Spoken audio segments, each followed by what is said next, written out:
Bueno, buenas tardes a todos. Bueno, Federico Verón, licenciado en Ciencias Ambientales de la Universidad del Sur. Soy becario CONICET y formo parte tanto del grupo de Geografía Física Aplicada de la Universidad del Sur como el grupo de Visión Computacional Multidimensional del Departamento de Ingeniería Eléctrica y de Computación también de la Universidad del Sur.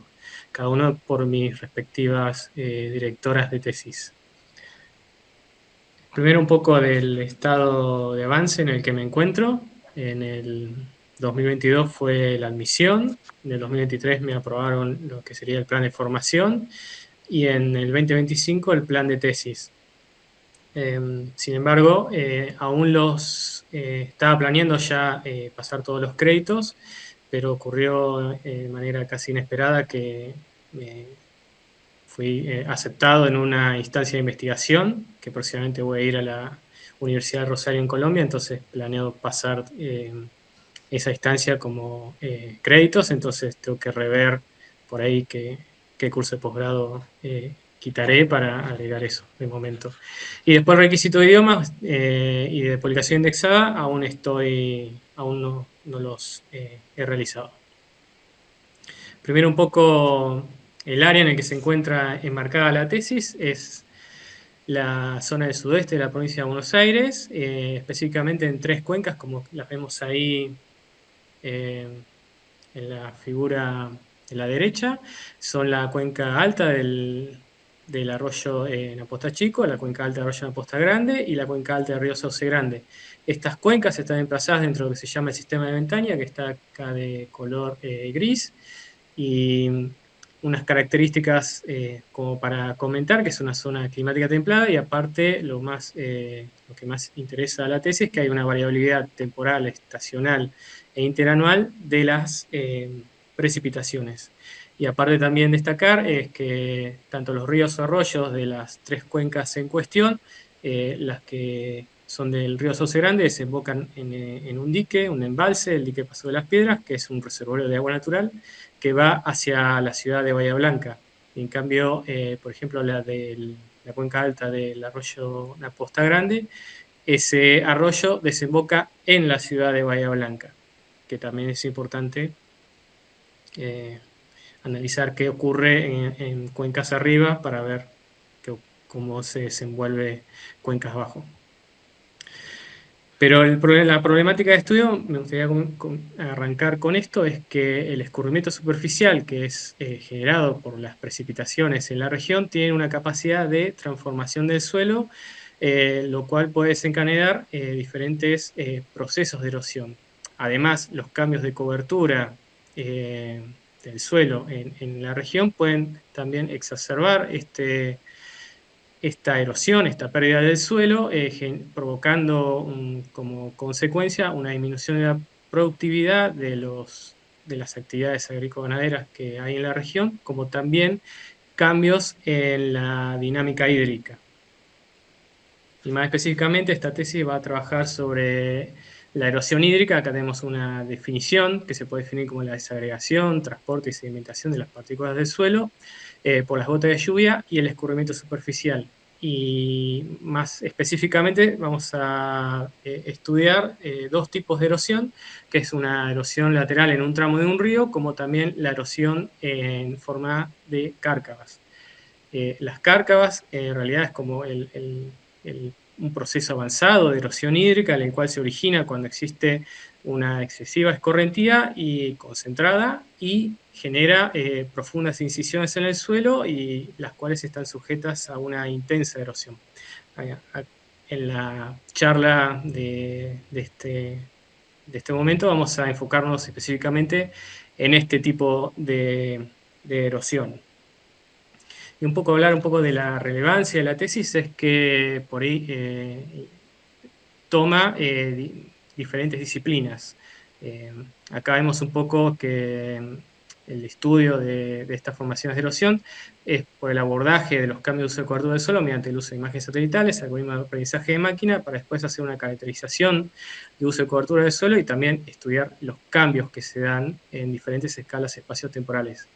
Estudios también de precipitaciones y hacer diferentes análisis en diferentes escalas. Hay a modo de ejemplo, análisis anuales, interanuales o a escala de las diferentes estaciones.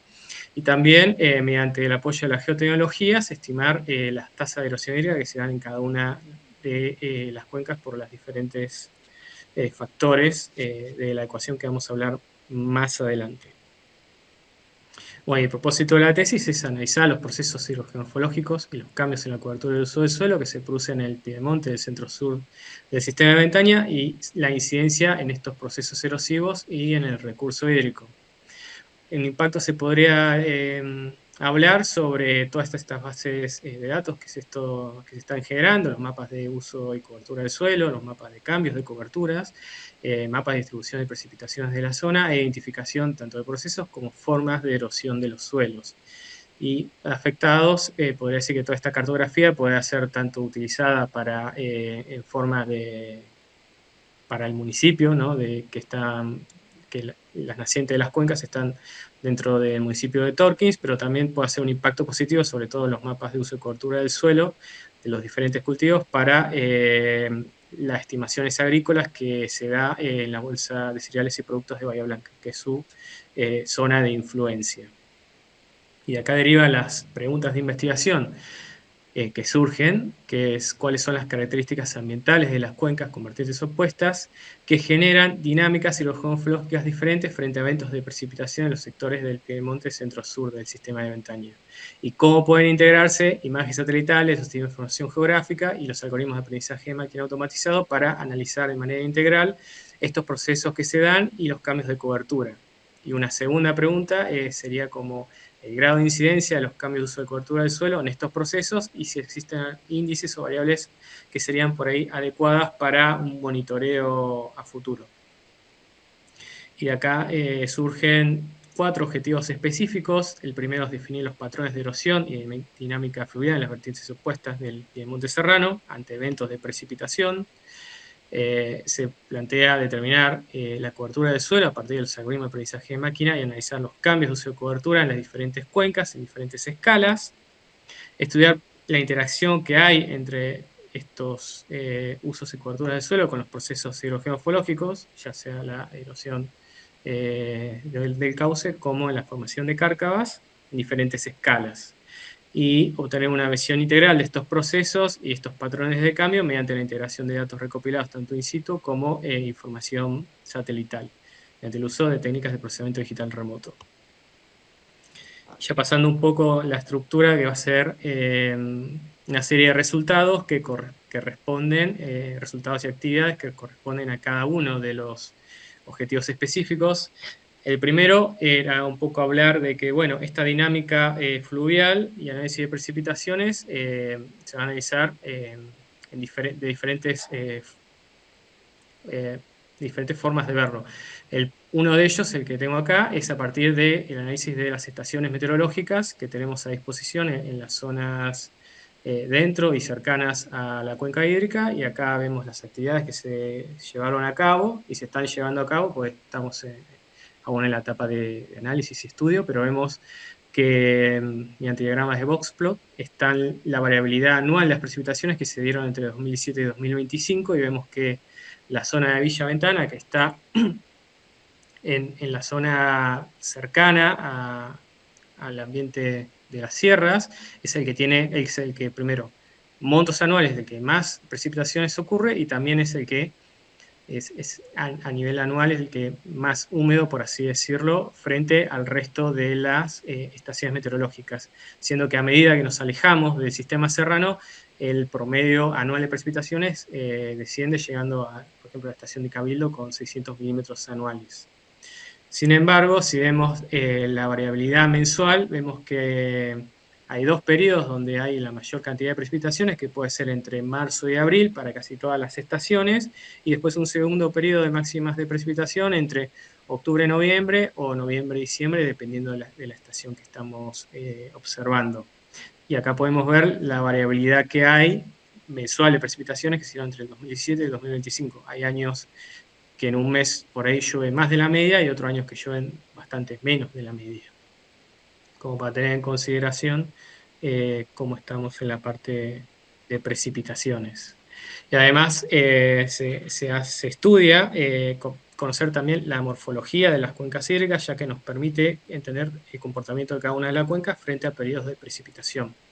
Y mediante la obtención de parámetros e índices hidrogeomorfológicos, como también diagramar la jerarquía de órdenes de los ríos y arroyos, como vemos acá en la imagen de la derecha. Acá son algunos índices que se están realizando y se están analizando, pero podemos ver que cada una de las cuencas tienen áreas diferentes, periodos diferentes, longitud máximas de las cuencas diferentes, pero si vemos la parte de la intensidad fluvial, que es por ahí lo más interesante, que la densidad de drenaje, el coeficiente de torrencialidad y el coeficiente de mantenimiento, tienen valores similares. Todos estos coeficientes son interesantes porque nos pueden dar indicios de cómo es el potencial hídrico frente a la descarga de la cuenca, frente a cómo se responde el cauce frente a una precipitación. Y para las tres cuencas, a nivel general, tienen valores bastante similares. Ya pasando al segundo objetivo específico, que es la determinación de las coberturas del suelo, acá quería hablar un poquito más porque en realidad se hizo todo un desarrollo de metodología a partir todo en la plataforma de Google Engine y dependiendo del objetivo que se quiso hacer de coberturas de uso del suelo se utilizaron colecciones de satélites como Landsat 8 para el gran periodo de uso y cobertura del suelo, como por ejemplo vemos acá, es la cuenca del Arroyo Negro, que es una subcuenca de la cuenca alta del río Sauce Grande, y acá se analizó cómo fueron los cambios entre 1985 y 2023.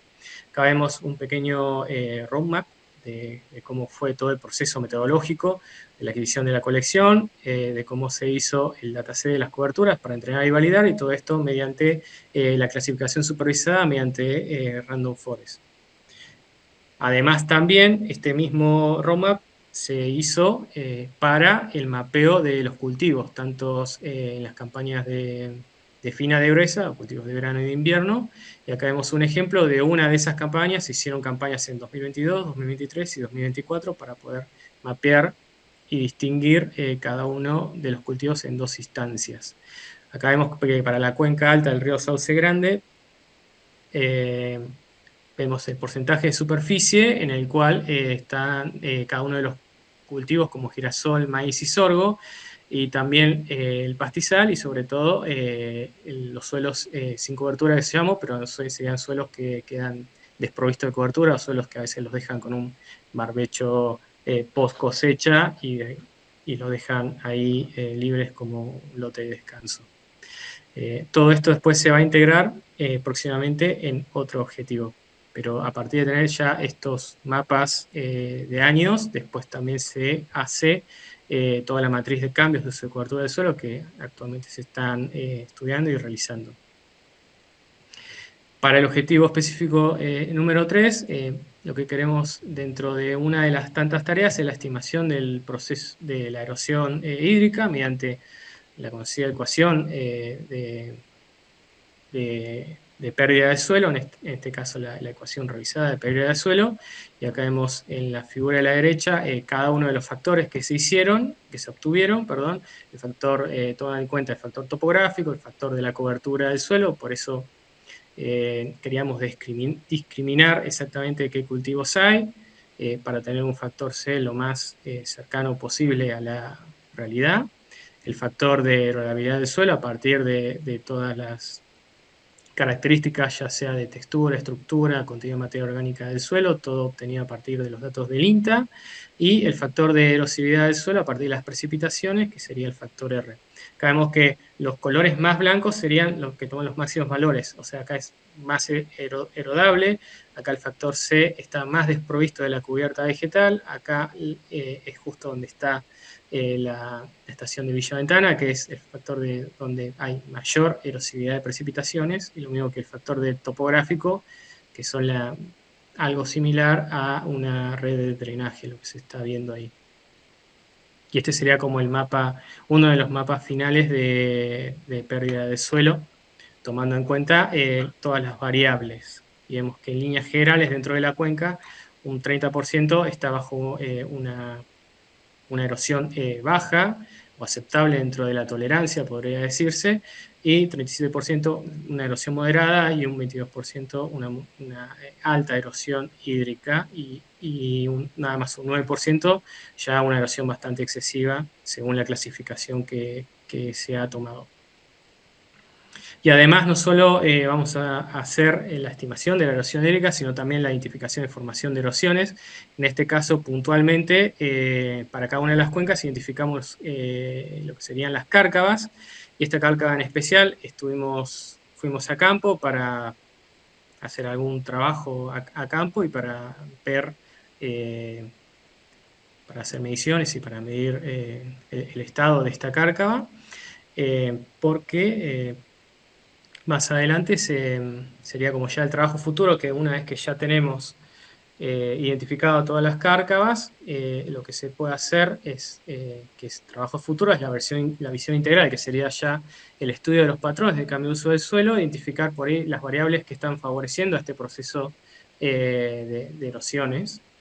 Entonces, todo lo que fui contando anteriormente se va a trabajar mediante Machine Learning para ver si se puede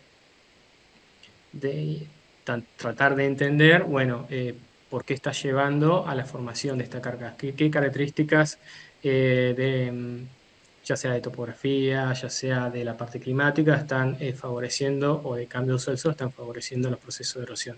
Todo es trabajo a futuro ya durante lo que resta del año. Y bueno, y además crear una base de datos geográfica. Dificultades, un montón. Como soy de las ciencias ambientales, no tuve formación en programación, entonces durante el doctorado tuve que aprender herramientas de Python y a manejar JavaScript de Google Engine, aplicando no solo a procesamiento de imágenes satelitales, sino generando y creando algoritmos de aprendizaje de máquina para la clasificación y coberturas de uso del suelo. Y también, si hablamos de variables climáticas, también hay archivos codificados NetCDF que se pueden descargar por ahí de satélites de datos brillados como es el ERA5LAN y como el CHIRP, para hacer unos análisis climáticos un poco más extensos y no solo de 8 años como tengo en las estaciones meteorológicas. Aparte de todo eso, había que hacer una estructuración de todos estos datasets. Obviamente había limitaciones en la cantidad de datos y obviamente recursos limitados en las campañas, porque si bien nos queda cerca de la ciudad de Bahía Blanca, son como 80, 100 kilómetros, es a veces complicado preparar toda la campaña y tener que ir hasta allá y que justo el día sea acorde y que no llueva, por ejemplo. Este enfoque, que es interdisciplinario, presenta desafíos, como por ejemplo la coordinación entre las diferentes ramas científicas. Una directora mía es de la parte de la geografía física y otra directora es de la parte de la ciencia de la computación. Entonces, yo estoy entre medio de ellas, intentando comprender, codificar y decodificar qué piensa cada una y cómo por ahí encara este desafío de esta tesis. Entonces, al principio fue un poco complejo, pero ya hasta una vez que le agarras la mano, pero bueno, no quería dejarlo no mencionar. Y aparte, cada uno por ahí tiene criterios distintos por ahí a la hora de enfocar por ahí metodologías o interpretaciones. Y aparte, problema propio mío, tiendo a dispersarme y a medida que uno va investigando, va leyendo o se va conociendo otros grupos de investigación y trabajando con otros grupos, por ello me disperso y dejo la tesis de lado para enfocarme en otras líneas que son similares, pero son cuestiones mías.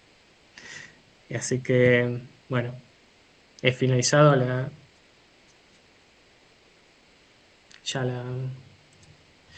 así que quedo a disposición de preguntas para quien por ahí fui demasiado rápido. No, buenísimo. Muchas gracias, Federico. No sé si alguien tiene alguna pregunta, algún comentario.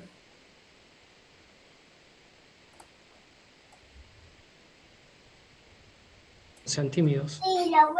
Yo quería hacer una consulta respecto a la clasificación supervisada que realizaste. Sí. ¿Previamente tuviste que reconocer, digamos, el territorio de toda la cuenca o por qué hiciste una Sí, clasificación supervisada?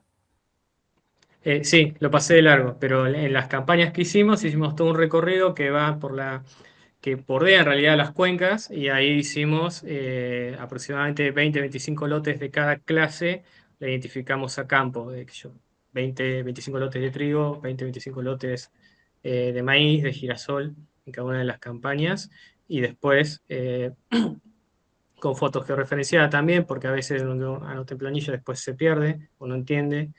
Entonces, después eso se hizo un shapefile de puntos o de polígonos. Primero se probó con polígonos, después se probó con puntos, y después se subió a la nube de Google Engine para hacer la clasificación supervisada.